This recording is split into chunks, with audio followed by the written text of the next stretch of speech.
naye engato za kati zireete Patrick agamye nadduse n'enziisa yambala engato zo ekikulu bugiro kyali ye baaba w'okulidde n'ebigere birwanye banna zambali mujja mu microphone ate oyambadde kibaliga kale ebyekikulu ebyaddala ne muntu eyavaayo mu Buganda Katamba n'agamba nina sirimu naye nze saavaayo oba nali noonya majja oba nali noonya sympathy oba nali noonya kwekubagiza nze navaayo lwakubanga engeri gye nafuna sirimu ono endongo eno gye nalimu nagenda okulaba nga mistake ze nakola bendaba bali zikola so nze pain yange eri wamu kulowooza ng'oli wakabi oli mulungi nnyo olina akagode ng'akazambaali engato oyambala nnungi ng'eza Patrico gwakawuka tekayinza kukwata bro kamugamba alimba bro ne bw'abanga ava Jamaica, America, Canada ayinza okuba nako tekeeraga byatuuka mu baatuwa eddagala Uganda AIDS Commission mwe bali kudetaano today lino eddagala likufuula mb'olyoke ddala nze mmanyi abantu abankubira bawange tamanyi mukyala wange tamanyi abaana kuba nze nina abaana bataano tebalwala naye nze ekizibu nafune ekirungi si kizibu nafune eddagala nga bukyali so abaana bange ne batereera bamama bawe ne batereera so gwali eyo naawe ali eyo kano akawuka si kabajjajja baffe bafiire kwongere lutaayo ne kati kakyaliwo ate bambi mbeegayiridde nnyo bw'omanya nga munnaakalina togenda ng'omulaalaasa mugenda kutta abantu nga bali ku ddagala naye psychological torture gye mugenda obbawa ow'edduuka n'akulangira wansi w'ekitanda ne bakulangira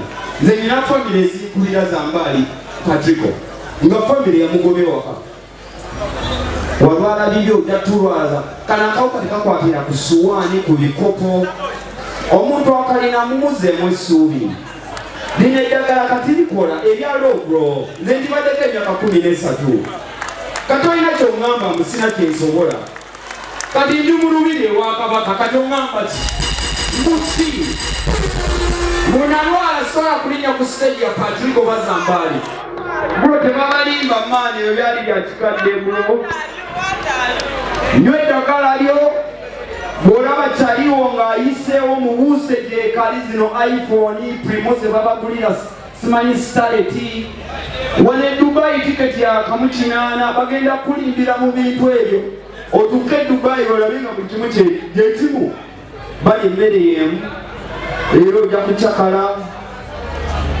odde Kampala ogambe naye bino nno bulijjo tubalinyo kyakabi kiriyo omuntu alina akawuka temusosola gwakalina ate teweerimba kubanga wekanaatandika okukuba nze kankuba paka wenakkiriza mbu nkalina nze nanywa Panadol Action byonna nabinywa paka wenakkiriza mbu ono omudiribbada yajja kati nino nali nefula munene ndi bad boys bandaba batye mulago nga nkima eddagala nze kati tandika okuyingira mulago mutima ARVs never bro kajja kukuba kakubira ddala nno osooka n'ofuna TB n'okuganga akati kati bano benyini batandika okwewala akolola mulwadde ajatulwaza awo saako n'esooka egendera kati n'osigala bwa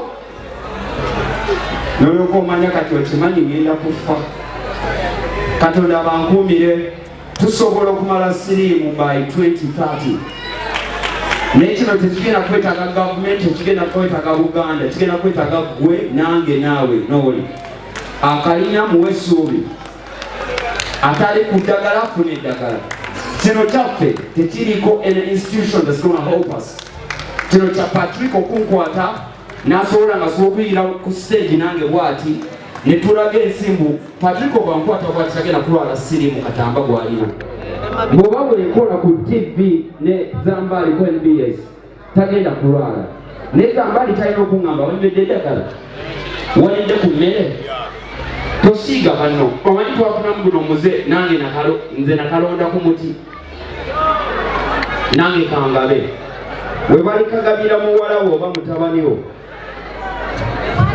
Tukubengereza amayula MC Katamba. Emisinde gya Ssaabasajja Kabaka ng'omulamwa guli kulwanisa Mukenenya eri abaana abawala nga mu abasajja mu abasaale mu kintu kino. Omulamwa guno oyinza kwogerako ki? Simanyi lwaki omulamwa guno muguteeka ku bawala. Ani yagamba ogwo omusaalaba gw'abawala? Ye omuwala tasobola kuzza eno. Ate omuwala ye asobola ogamba baby tukozese condom. Kale ye omusajja mu kibuli engeri gy'abanga probably yateekamu ssente yasasula renti yagule yakola enviiri ayinza okugaana. Naye tulekera awo okwata engalo zino nnya kankozese kale 5 nga zonna zenkana aye tugambe embuluno lwakubanga luwanvu ku luno ono yalina omusango. No kino kigenda kuba ffenna jjajja maama mami cousin buli omu nze ndowooza mu Uganda toyinza kusukka famire etalimu muntu yafiirwa yawulira yalumwako muntu yalwala sirimu mu famire zonna eziri e Uganda mu myaka 10 egiyise. Statistics kwanza ngenda mu AIDS Commission ebandaga bino ebintu statistically we all have atekati obuzibu we think abali infected fa abalwadde fa abalina obuzibu negwe maama we yakulekawo muganda ogwalaba nga afa sister ogwalaba nga bagobewa akalwa akawuka. Somebody somewhere in every family has been affected by HIV psychologically, mentally, health-wise. Somewhere, every family in this country ayina mukazini wa kazini jjajja wa jjajja. So first of all tujje ku bakazi tudde mu jeno. Kasi gwenga omu bavayo ne beerangirira mu lwatu era abantu abamu ne bagamba Katisa yagadde sympathy, Katisa yagadde funa. Njagala sympathy ki? Me have been a star ever since I was 13. I've been on TV and I've not done any wrong TV show ever in my career. I just leave TV shows. I've been a star sikyagana bwa star band nze nasigala muntu w'abantu tebikyalina ne binyamba ebyo saagala bwa star nze saavaayo kulangirira siriimu mbulwa kubanga nina kyenjagala not NGOs kyowanze wenvayo nenziyombesa nyombesa mu lujjudde mbu nze nina kyenjagala okukola nendaba temunyambako nze nakwatako miliyoni zange 15 nenziteeka mu university tour nendowooza wenaalaga bano abantu ebyokukola probably somebody will call me. Nemanyambu is a system of where they have bureaucracy, they have their system. Echonenchesonyo nenzirayo mu Katisi music nenzirayo mu ndongo. Ninga kanyombe ne fiye gwe manyi omuntu omu. Ne Victor Rose. Singa okuyomba ne NGO kubanga nyingi. It was one NGO, maybe Uganda AIDS Commission naye kuwa recommended nakola King of the Mic Embarara. I filled up a place. Nga n'abayimbi abali renown wano tebakifiiringangako. Who was there for me? I don't need sympathy. I don't need stardom. My problem is I have children. And how I got HIV, I know and remember. When I look at those kids, I feel like waliwo omulala ayinza okufuna nga we nabufuna. So nze nkikolera bali. Katukoze tutya okulaba ng'obulwadde buno nga Ssaabasajja bwagamba nti twagala mu 2023 ffe nga buweddewo. Olaba Ssaabasajja Kabaka ono eno run last year na running owamala wako interview nakola ne Katikkiro wabweru ne last year naliwo. This year at making the specific tebakubya around the corner. Ssaabasajja ayina eddoboozi limu erisobola okukola ku makya ne ligamba buli corporate company, buli bank, buli insurance company, buli soda company, buli telecom company njagala muyambe mu kutaasa obulamu buno. Why?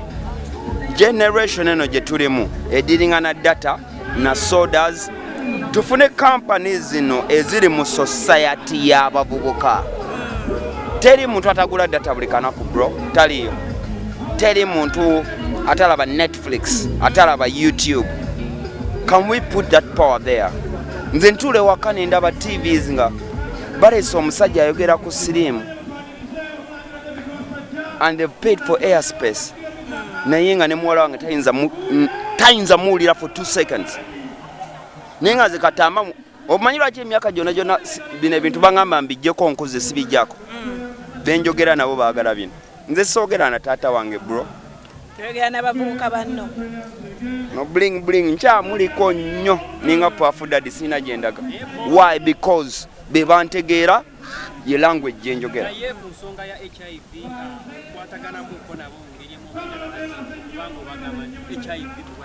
bro naye naawe ku university tuwayi bra bwana abaana ba psychological baletere nina rose lidia jasmine obaletereko obasimanyi Victor Ruz obafiye obagatte wamu bagame mwe palaso tugenda kabaka yabasimye palaso amwe project eyo kale tagiwanza agame palaso genda countrywide buli university nkoze run ku mazaalibwa gange kano njagala HIV nga wedio 2030 palaso nkwade university tu ensi yonna nze palaso nyamusanga gyali ojamuyambako yabimpako ku bwerere palaso wini bwe yanyima ya tweetinga ku Twitter ye nagamba youth listen to you palaso called me nagamba wini bwe yanyima Twitter gyali tweeting nze abavubuka bampulira asaba muyambe ku HIV bino bintu byogendayo okuba essimu n'owesinika email n'olyanga omutwe kuluma. So do you think that Uganda tekoze kimala okubanga erwanisa obulwadde buno? Kati kino si kirumamu because I don't care anymore. Yeah. NGOs mwina one problem. Mwina system yammwe gye muze, in fact I'm going to say this and I don't care. Gye mubbiramu ssente. Systematically you got this system for the to the youth. Simple, done, I'm out. Iyo temuli ku muntu ayina kufuna information ya 2030 tulina emyaka 7. Ngenda mulima na mawulire go statistically ng'omu ku omu nga teyakusasude. Any university, any school kid, omuteeke nga tomulaze mbu kamera mbu ajja kwetegeka ombuuza about HIV.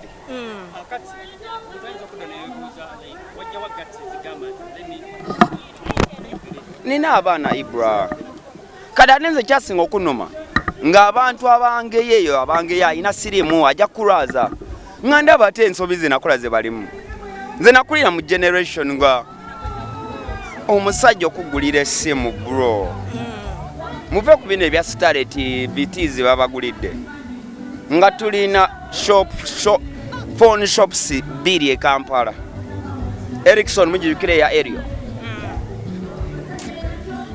baali abaana ku masimu okwo katuze mu era ya iPhone tuze mu apartment ze mwagala okubeeramu ekyanja n'entinda tuze mu kasitale TVTs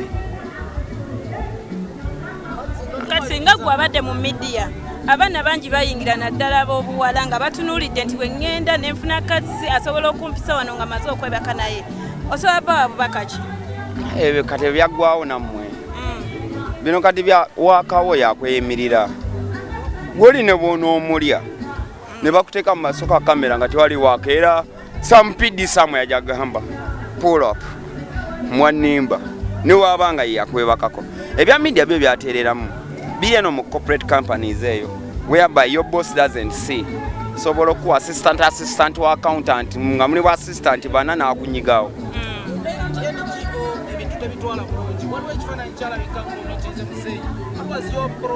That is the issue. Program 7 strategically after 5 eyadako nagikolera ku street eyambuke wa Bobby. Emagere. If you go back in records, I was not mad. Kuba nayinja kulaga bantu nze ogenda ewa Museveni ne mugamba. Because Museveni kino ekintu by the way yengo omuntu akyagala and HIV 2030 akyagala nnyo. So nze nayinja kulaga bantu nze Museveni nagenze mugamba bibye. If they call me to use me well, yonze nkuze naye yatikangako bus ku siriki ne kyankalanya ka million. Abana kuwulira mbu ni wansi wuwe. Bali banzijawo nga ninga mwanga nga ndi wagulu. Neyo rasta akimanyi mbu katambo ono ghetto youth. Nze bro tatange Ayina sente nze sinoonya sente. Nze neeteeka mu bino nga tabyagala nenzija mu ghetto.